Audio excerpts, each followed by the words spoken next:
Evangelho segundo escreveu São Marcos, no capítulo 2. Quero ler 2 versículos com você. Evangelho segundo escreveu São Marcos, capítulo de número 2, versículos 1 e 2, diz assim: E alguns dias depois entrou outra vez em Cafarnaum, e soube-se que estava em casa, e logo se ajuntaram tantos, que nem ainda nos lugares junto à porta eles cabiam, e anunciava-lhes a palavra. Se você puder, vai compartilhando aí, para que mais alguém possa ser alcançado pela palavra de Deus. E eu quero começar fazendo uma pergunta muito simples para você nessa tarde. Eu quero perguntar para você se você tem certeza que Jesus, que Deus, é quem governa a sua casa. Eu quero saber de você se você tem certeza que Deus, Ele é aquele, Jesus, Ele é aquele que comanda as diretrizes na sua casa, Ele é aquele que dá a última palavra, Ele é aquele que é o Senhor da sua vida, dos seus familiares. Eu quero te perguntar isso. E a gente vai refletir um pouquinho sobre isso e você vai entender o porquê, né? E por que eu estou fazendo essa pergunta para você, tá bom? Entenda que a casa que teve as suas telhas arrancadas, porque esse texto fala do paralítico de Cafarnaum, e que 4 amigos decidiram levar esse paralítico até Jesus, e como nós lemos, a casa estava lotada, tinha tanta gente que não dava para fazer esse paralítico chegar até Jesus, nem pelas portas e nem pelas janelas. Então eles tiveram a brilhante ideia de arrancar o telhado e fazer o paralítico descer em cima de uma maca, em cima de Jesus, na direção aonde estava Jesus. Então, essa casa que teve as suas telhas arrancadas para passar um paralítico, era provavelmente a casa de Jesus. Mesmo Jesus tendo um ministério itinerante, né? Parece que Jesus sempre tinha um lugar para repousar quando ele estivesse em viagem. E ele escolheu justamente morar em Cafarnaum, né? Estrategicamente, pois era uma rota de ligação entre muitos lugares. Cafarnaum era uma rota de ligação, era mais ou menos um ponto central para Jesus ir para qualquer lugar que ele quisesse, cumprindo o seu ministério. E não se sabe se era uma residência de alguma pessoa, onde havia um espaço para o mestre, ou se uma casa alugada para algum tipo de finalidade, enfim. Mas o texto deixa claro que era a casa de Jesus, conforme nós lemos, né? E soube-se que estava em casa. Quando alguém diz assim, a irmã Jaqueline estava em casa, é claro que você vai entender logo que aquela casa é minha. Assim é o que o texto nos sugere, é o que o texto faz a gente pensar, que Jesus estava na casa dele. E aí eu vou perguntar para você nesse instante, você permitiria destelhar sua casa para abrir o céu e o milagre acontecer? Que pergunta, irmã Jaqueline. É isso. Você permitiria destelhar sua casa, abrir um buraco no teto da sua casa para abrir o céu e um milagre acontecer dentro da sua família, dentro da sua casa? Sabe por que eu estou te fazendo essa pergunta? Porque quando Jesus é o dono da casa, as coisas mudam. Sabe por que eu fiz essa pergunta a você inicialmente? Se você tem certeza que Deus, que Jesus é quem governa tudo na sua casa, se é Jesus quem dá as diretrizes, se é Jesus quem dá a última palavra, se é Jesus o Senhor da sua vida e da sua família, sabe por que eu te perguntei isso no início? A resposta é justamente essa que eu falei agora, porque quando Jesus, ele é o dono da casa, ele muda as situações, ele muda as coisas. Ele deixa que haja liberdade para que o céu se mova dentro do lar, no meio da família. Jesus não quer ser um visitante na sua casa, entenda isso. Pois, na verdade, o seu lugar é como proprietário da casa. Aleluia. E não entenda que eu só estou falando para gente não evangélica, não. Porque tem muitas pessoas que já levantaram a mão, já confessaram, já disseram que Jesus é o Senhor da sua vida. Tem outros que ainda não confessaram, mas diz que Jesus mora no coração. Porém, quando é na hora de tomar as direções, na hora de fazer as decisões, na hora de decidir certas coisas, colocam Jesus do lado e fazem as coisas do jeito que querem. Quando é na hora de se tomar decisões importantes, colocam Jesus no canto da parede, não procuram a direção de Jesus, não procuram saber o que Jesus pensa da situação. Colocam Jesus no canto da parede e dizem simplesmente: a vida é minha, quem manda sou eu, faço da minha forma, eu faço do meu jeito. Não é verdade? E eu pergunto, a Bíblia diz que nós somos templo e morada do Espírito Santo. Como pode Jesus se nós somos templo e morada do Espírito Santo, se ele mora na casa que somos nós, como é que pode? Quem manda é você? Quem manda é quem está morando dentro da casa. Quem manda é quem está morando dentro da casa. E eu vou repetir, Jesus não quer ser um visitante na sua casa que você só chama quando você está precisando, que você só chama quando você quer um socorro, que você só chama quando você tem necessidade. Não, Jesus quer ser o proprietário da sua casa. Jesus quer ser o proprietário da sua vida. Jesus quer ser o proprietário da sua família. Isso porque a presença de Jesus aproxima as pessoas. Veja o que está escrito nos versículos 2 e 3. Logo se ajuntaram tantos que nem ainda nos lugares junto à porta eles cabiam. E anunciava-lhes a palavra. E vieram ter com ele, conduzindo um paralítico trazido por 4. Observe que todos souberam que Jesus estava em casa. E aí foram ao lugar e 4 amigos se juntaram para ajudar um paralítico chegar até Jesus. E quando Jesus é o dono da casa, as pessoas sentem o amor de Deus e se aproximam. Você entendeu? Uma casa que não tem Jesus ou que o Senhor é apenas um visitante quando precisamos de um socorro, o amor nessa casa não está em evidência. Mesmo que Deus tenha abençoado este lar, as pessoas ficam desunidas, as pessoas ficam em guerra, sabe? Mas a união dentro de um lar, no meio de uma família, é a prova de que verdadeiramente existe ali a bênção de Deus. Porque Jesus aproxima as pessoas quando ele é o dono dessa casa. E aí eu falo de casa no sentido literal, no sentido físico, de morar dentro de uma residência. E eu falo de casa no sentido espiritual, dele ser o dono da sua vida, dele ser o dono da sua família. Entendeu?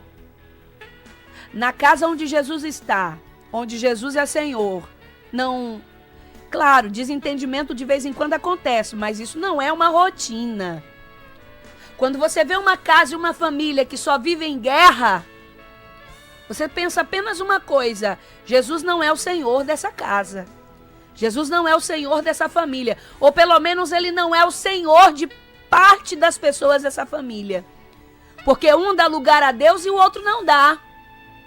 Um quer ser fiel a Deus e quer fazer as coisas que agradam a Deus, e o outro quer fazer as coisas do mundo e que, consequentemente, agrada a Satanás. E é por isso que existem guerras, que existem desentendimentos. Eu entendo demais, não é? O sofrimento de muitas mulheres, que elas são servas de Deus sozinhas dentro de um lar. Eu entendo o sofrimento de muitos homens que são servos de Deus sozinhos dentro de um lar, onde a esposa não serve a Deus, onde o marido não serve a Deus, onde os filhos não servem a Deus, porque aí Jesus termina sendo dono de uma das pessoas da casa, mas não tem o senhorio de todos os componentes da família. E o que acontece? Guerra, desunião, contenda, um vai para o lado, outro vai para o outro, um puxa para um lado, outro puxa para o outro, um quer construir, o outro quer destruir, um quer restaurar, o outro quer desfazer. Aleluia, aleluia. Mas entenda que apesar de tudo isso, Jesus é a saída em busca de uma solução. Veja o que diz aqui o versículo 4. E não podendo aproximar-se dele por causa da multidão, descobriram o telhado onde estava e, fazendo um buraco, baixaram o leito em que jazia o paralítico. Eu vou repetir para você compreender isso. Jesus é a saída em busca de uma solução. Observe que quando os 4 amigos do paralítico viram que não havia passagem pelas portas e pelas janelas, devido à multidão que superlotava a casa, eles resolveram subir pelo telhado, abrir sobre o lugar que Jesus estava. E essa abertura no telhado pode representar uma saída quando não haviam alternativas por todos os lados. Entenda, meu irmão, que a solução está no alto. A solução está no direcionamento de Deus. Embora pareça que seja o caminho mais difícil, na verdade devemos ir diretamente até Jesus, como aqueles homens fizeram. Quando Jesus é o dono da casa, sempre há uma solução para os problemas. Mas quando Jesus é apenas uma visita, a família fica confusa sem saber para onde ir. Aleluia! Jesus sempre será a solução quando ele é o dono da casa. Agora, quando ele não é, fica todo mundo perdido, todo mundo desesperado, sem saber para onde correr, de onde virá o socorro. Mas quando os componentes da família entendem que Jesus é a solução, todo mundo se junta no mesmo propósito para buscar a Deus e o negócio dá certo. Glória a Deus. O texto diz no versículo 5 que Jesus, vendo-lhes a fé, disse ao paralítico: Filho, perdoados estão os teus pecados. Veja, meus irmãos, que a atitude dos 4 amigos do paralítico foi vista por Jesus como um ato de fé. Pois a Bíblia vai dizer que a fé sem as obras, ela é morta. Mas eles acreditaram que seria possível chegar até Jesus e principalmente que o Senhor curaria aquele paralítico. Veja, a casa que não tem Jesus é um ambiente triste, de confusão e de muitos problemas. Mas quando Jesus é o dono da casa, o ambiente é de fé. O ambiente promove maravilhas e milagres de Deus. E para que a fé esteja em sua casa, é preciso levar a palavra de Deus às pessoas da sua casa, às pessoas da sua família. Para quê? Para que a fé seja gerada no coração delas. E através da fé, tudo pode ser transformado. Jesus transforma tudo e qualquer ambiente através da fé, quando ele é o dono da casa. Quando ele tem o senhorio da casa. Aleluia, aleluia. A reação de Jesus ao ver o homem sofrendo foi declarar para ele o perdão de seus pecados. Observe que para a sociedade da época, uma enfermidade era consequência de pecado, era um castigo. Mas para Jesus, o importante é o perdão. E da mesma forma, numa casa onde Jesus é apenas um visitante, as pessoas até pedem o seu perdão, porém, não perdoam umas às outras. E aí ficam se acusando de seus erros. Mas quando Jesus é o dono da casa, ele nos ensina a perdoar e ser perdoado como Jesus ensinou. Pois não há condenação para aquele que está em Cristo Jesus. Jesus ensina a perdoar quando ele é o dono da casa. Pessoas que vivem guardando rancor. Familiares que ficam guardando rancor um do outro. Não, porque meu marido fez isso, porque minha esposa fez isso, porque os meus pais fizeram isso, porque os meus filhos fizeram isso, a sogra fez isso, o sogro fez isso, o genro fez aquilo. Isso é sinal que Jesus não está no comando dessa vida, que Jesus não é o dono dessa vida. Mas quando Jesus é o dono, ele ensina a pessoa a perdoar, ele ensina a pessoa a esquecer, assim como, e ele nos perdoa, assim como nós perdoamos aqueles que nos ofendem. Veja que para a gente terminar aqui no verso 6 e 7 diz assim: e estavam ali assentados alguns dos escribas que arrazoavam em seu coração dizendo: por que diz este assim blasfêmias? Quem pode perdoar pecados senão Deus? E Jesus, conhecendo logo em seu espírito que assim arrazoavam entre si, lhes disse: por que arrazoais sobre estas coisas em vosso coração? Qual é o mais fácil? Dizer ao paralítico: está perdoado os teus pecados? Ou lhes dizer: levanta-te, toma o teu leito e anda? Ora, para que saibas que o Filho do Homem tem na terra poder para perdoar pecados, disse ao paralítico: a ti te digo, levanta-te, toma o teu leito e vai para a tua casa. Aleluia! E levantou-se, tomando logo o leito, saiu em presença de todos, de sorte que todos se admiravam e glorificavam a Deus, dizendo: nunca vimos tal coisa. Oh, aleluia! Entenda isso aqui. Enquanto Jesus estava abençoando o paralítico, alguns escribas que ali estavam começaram a criticar. Mas na casa de Jesus pode haver críticas? É a pergunta. Será que tem crítica na casa de Jesus, entre a família de Jesus? É claro que sim. Mesmo que alguém esteja com pensamentos e palavras distorcidos do que Jesus faz, ele é o nosso advogado, ele sempre nos defende e ele sabe se defender também.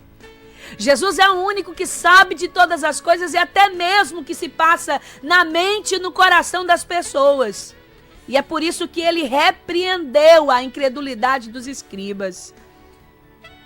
Quando a casa não tem Jesus, entenda, a religiosidade toma conta do lugar, com moralismo, com cobranças que não são fruto da fé.